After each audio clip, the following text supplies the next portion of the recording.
स्वागत है आप सभी का। आज हम छत्तीसगढ़ से पूछे जाने वाले 30 महत्वपूर्ण प्रश्नों के बारे में पढ़ेंगे, जिसमें पहला है निम्नलिखित में से देशज शब्द का चयन कीजिए। आपके पास ऑप्शन है उटपटांग, डबल रोडी, रेलगाड़ी, इनमें से कोई नहीं। तो दोस्तों इसका आंसर होगा आपका उटपटांग, जो क्या है देशज शब्द है। आगे बढ़ते हैं, निम्नलिखित में से कौन सा शब्द विदेशी है? अनार, पंकज, विशाल, इनमें से कोई नहीं। तो इनमें से जो अनार है वह विदेशी शब्द है। आगे बढ़ते हैं, भानु का पर्यायवाची है। भानु का पर्यायवाची में मयंक, गगन, सूर्य और इनमें से कोई नहीं। तो सूर्य क्या है? भानु का पर्यायवाची है। नेक्स्ट क्वेश्चन आप लोगों का, लक्ष्मी, बिजली, पिपली वर्ण वृत्त के लिए एक शब्द है। इन सभी के लिए एक वर्ड शब्द की हम लोग चयन करेंगे, तो जिसमें आपका आ जाएगा, इसमें है आपका, तो चंचलता इसका आंसर होगा। आगे बढ़ते हैं, ब्रह्मा, कमल, अमृत किसके लिए एक शब्द है? इन सभी के लिए एक शब्द के लिए हम जो बात करते हैं, तो इसमें वलय आएगा आपका आंसर। नेक्स्ट क्वेश्चन है, वाणी, सरस्वती, जिह्वा के लिए एक शब्द है। जब इसका बात करेंगे तो इनमें से कोई नहीं।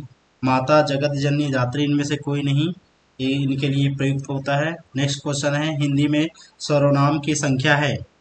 हिंदी में सर्वनाम की संख्या हम लोग जब बात करें तो 11, 12, 13, तो हिंदी में सर्वनाम की संख्या 11 है, लेकिन भेद 6 है। निम्नलिखित में से वायु का पर्यायवाची है। अनल, अरविंद, मालिनी, अनिल, इनमें से पर्यायवाची शब्द नहीं है। एक्चुअल में दोस्तों यहाँ पर नहीं है, तो इसका आंसर होगा आपका, सॉरी, वायु का पर्यायवाची शब्द है आपका अनिल। फूल का पर्यायवाची नहीं है। तो फूल के जब हम लोग पुष्प की बात करें, तो इसका जो पर्यायवाची में पुष्प, कुसुम, मुकुल, प्रसून, इनमें से पर्यायवाची नहीं है, वह है आपका मुकुल। निम्नलिखित में से विदेशी शब्द हैं। सूरज, हाथ, जगमग, औरत। जब इसकी बात करें तो औरत क्या है? विदेशी शब्द है, जो अरबी क्षेत्र से संबंधित है। जातिवाचक संज्ञा शब्द है। जातिवाचक की बात करें तो चीन, रेगिस्तान, गंगा, राम, इनमें से जो रेगिस्तान है वह जातिवाचक वाचक संज्ञा है। उसके पश्चात है राम आम खाता है। वाक्य में कौन सा करता है? इसमें राम आपका कर्तावाचक वो है, करता है। इसके बाद है वाक्य समूह क्या है? वाक्य होता है पदों का समूह, शब्दों का समूह, वर्णों का समूह, अर्थों का समूह। तो यह होता है आपका जो पदों का जो समूह होता है वह वाक्य होता है। वाक्य के कितने भेद हैं? वाक्य की जब हम लोग भेद की बात करते हैं तो 2, 3, 4, 5, तो वाक्य के 3 भेद होते हैं। इसी तरीके से अगला क्वेश्चन में, वाक्य की न्यूनतम इकाई क्या है? वर्ण, अक्षर, शब्द और पद।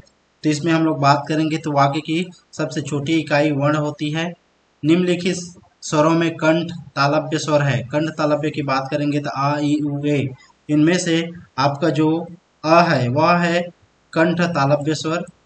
नेक्स्ट क्वेश्चन है, निम्नलिखित में से कौन सा लघु स्वर है? आ, ए, री, उपयुक्त सभी, इनमें से जो री है वह लघु स्वर है। विसर्ग किससे संबंधित है? दंत, ओष्ठ, तालु, कंठ। तो विसर्ग की बात करेंगे तो विसर्ग कंठ से संबंधित होता है। नेक्स्ट क्वेश्चन है आप लोगों का, गुरु भाई में कौन सा समास है? गुरु भाई में अव्ययी भाव, द्वंद्व समास, बहुव्रीहि और कर्मधारय। तो इसकी बात हम लोग करेंगे तो कर्मधारय समास गुरु भाई में होता है। समासिक शब्द नीलपंथ कर्मधारय समास के किस भेद के अंतर्गत आता है? आपका पहला है विशेषण पूर्व, विशेषण उत्तर, विशेषण में, विशेष्य पूर्व। तो यह विशेषण में के अंतर्गत आता है। हिंदी में मूल स्वरों की संख्या है। हिंदी में मूल स्वरों की हम लोग जब बात करते हैं तो 3, 4, 5, 2, 5, तो यहाँ पर जो 4 मूल स्वर पाए जाते हैं हिंदी में। अवरोधी व्यंजन में किस प्रकार क्या होता है? हवा की प्रगति से निकलती है, हवा मंद गति से निकलती है, हवा रुक जाती है, उपयुक्त सभी। तो अवरोधी की बात करेंगे तो हवा रुक जाती है अवरोधी व्यंजन में। समास का अर्थ है संक्षेप, विस्तार, व्याख्या, प्रयोजन। अब हम लोग बात करेंगे तो समास का अर्थ होता है संक्षेप। लिंग किसे कहते हैं? लिंग वस्तु को, प्रकृति को, शब्द के अर्थ को, शब्द की जाति को। तो शब्द की जाति को लिंग कहते हैं हम लोग। हिंदी में वचन कितने प्रकार के हैं? वचन की हम लोग जब बात करते हैं तो 1, 2, 3, 4। तो हिंदी में 2 वचन होते हैं। उसके बाद है नीचवाचक सर्वनाम का प्रयोग निम्नलिखित में से किस वाक्य में हुआ है। नीचवाचक सर्वनाम का पहला आपका आप मेरे, सिर आंखों पर हैं, आप भला तो जग भला, आप आज, अपनापन कहाँ है, उपयुक्त तो सभी। तो दोस्तों इसमें निजवाचक सर्वनाम की जब हम बात करेंगे तो आप आप भला तो जग भला में निजवाचक सर्वनाम है।